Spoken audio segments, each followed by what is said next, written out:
Hi everyone, and welcome back to My Perfume Chronicles. It's great to have you here with me today for this new video. But before we get started, don't forget to like and subscribe so you don't miss anything new. Now back to today's episode. Today we're talking about something that might completely change how you think about perfume. Scent as a secret language in mid-1800s Europe. At this time in history, there were many rigid social rules. You couldn't just say what you felt or who you were. So people communicated quietly through clothing, posture, and yes, perfume.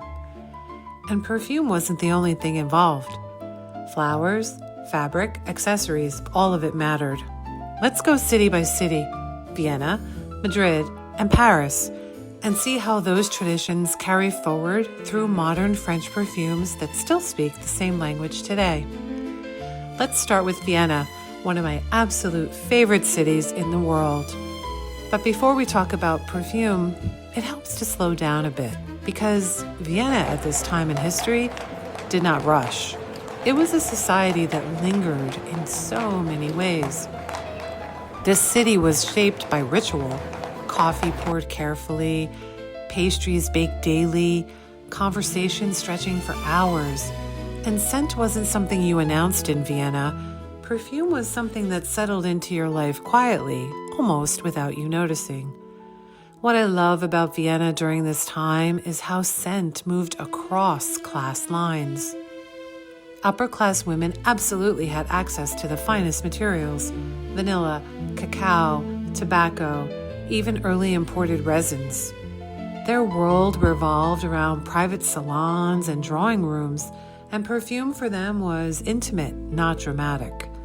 Fragrance was worn close to the skin so that it could be discovered only by somebody sitting nearby. But regular women, shopkeepers, seamstresses, cafe workers, lived just as deeply in scent, even without owning perfume.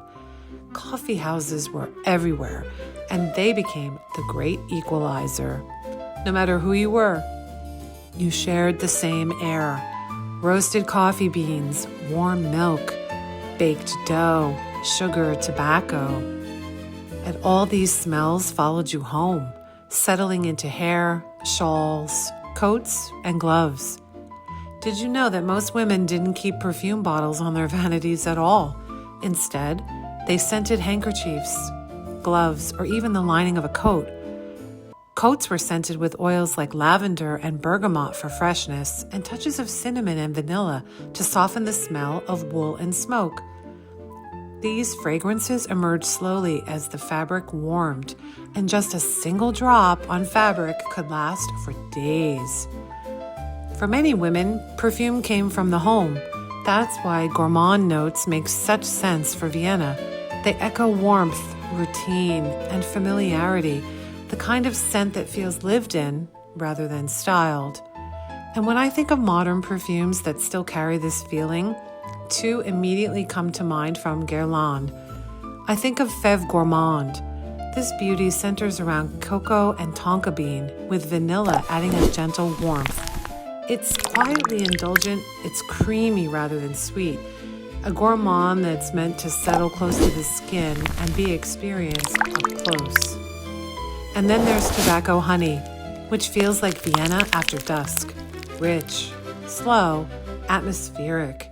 It's the scent of shared spaces, conversation, coffee cups left on marble tables, the warmth of being indoors while the world moves quietly outside. Together, they tell a very Viennese story. What makes Vienna special is that scent didn't divide people here. It absolutely connected them. Everyone carried the city with them, whether they meant to or not. And maybe that's why these kind of scents still feel so comforting today. Vienna reminds us that scent doesn't have to announce itself to be meaningful.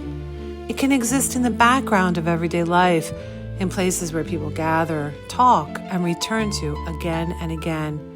And when we reach for these kinds of gourmands today, we're not chasing nostalgia. We're responding to something timeless. Thanks for joining me today on My Perfume Chronicles.